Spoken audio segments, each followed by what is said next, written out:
But you were a part of Intoxicated Demons, the EP, right? And then the album Street Level? Yeah, from the very beginning.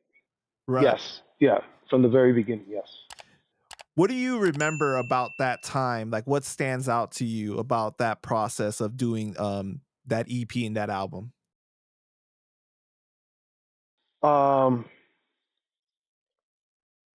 Stands out is the passion that we all had. It was going to the studio, um, late nights, 5:30 in the morning, coming back on the 7 train, um, with Juju's machine in a calzone case, huge. I mean, those things would weigh like about 60 pounds with the case. Um, we started the recordings there, right? So, World's Famous was recorded there. Um, and quite almost, I'd say almost half the album was recorded there. But then there was a lot of joking around because of the engineer. He was a good friend, good guy. It's just that work wasn't, after a while, not enough work was being done, right? So you had songs come together. I think World's Famous came together, nicely, but that was like, a chop that Juju did, right? And like that's what we recorded in one night. Okay, great drum track, but man, we were there for hours. More stuff could have been done, should have been done. So it's things like that, and then we come back the next day, he starts playing the Dizzy Gillespie. And I was like, man, that loop right there would go perfect with the drums you chopped the other night. He's like, you think so? I said, yeah. So we put it up, boom, like a glove. So, I think a short while after that, we started working on Pete Nice's album. And I met Rich Keller, and Rich Keller had a studio out in New Jersey, in Fort Lee. So I said, listen, not much is getting done here. It's a lot of ideas, but nothing concrete, right? Except for a few songs, whatever.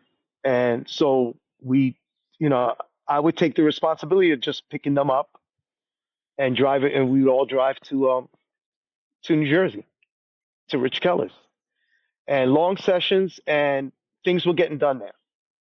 That's one thing. It was getting done. But listen, it was one of the best times. It was just creative. Nobody was thinking about, oh, we got to make this money and we have to do this and we have to do that.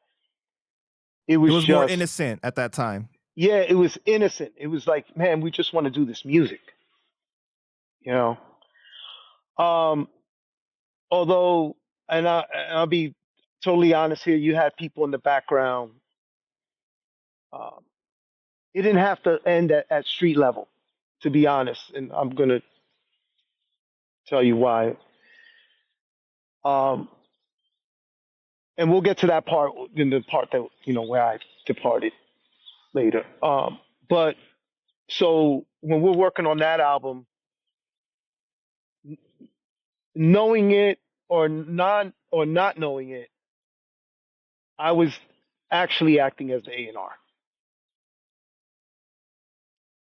Right? So I'm doing somebody else's job at the time. Right? And I think he felt threatened because there was no need for him, right? The A&R? The A&R, yes, because I'm picking them up, right? We're doing programming. It's just nothing for him to really do except book the studio, even the studio time. Hey, we'll be by here. Excuse me. So the only thing is he's probably getting the bills paid. That's it. So when it came time to mix,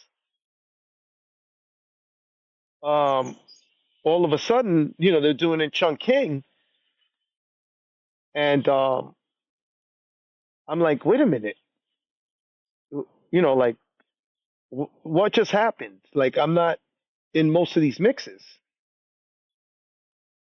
So, Juju ends up telling me, hey, Peter Peter doesn't want, not that he doesn't want, he's putting it in our ear that you joke around too much, and that we don't need you um there because you're a disturbance. I'm like, oh, that's weird because he came over my house and told me I don't need you guys because look at all this record and equipment I have. That's Wow. strange, right?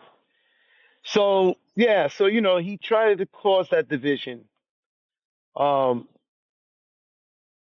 so it what nobody ever brought it up, but it was that's what was said on both sides.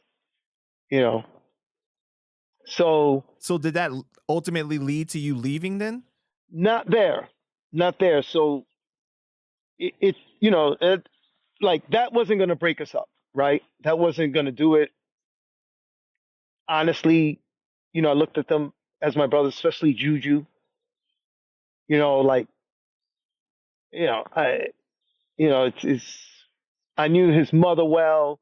Like that's family to this day. You know what I'm saying? I don't have to see him. I'll text him. We'll go texting each other every day for weeks, and then I don't hear from him, and then we go back to speak. So that's forever my brother, You guys no pick up where matter you what. left off, even if there's a long gap. Yes, yes, yep. Even if it's a long gap, always sending each other music. Hey, how about this? We have our little inside jokes and whatever. You know,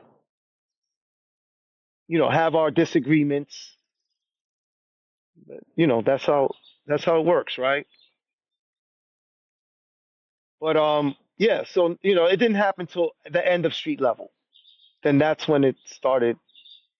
You know, because even in the next album after that, I was helping them out. Just mix some stuff in Juju's house. But then they ended up doing the mixes on the SSL. But it started happening on Street Level. So Street Level was right back to business, like as if that other little thing didn't take place with the A&R.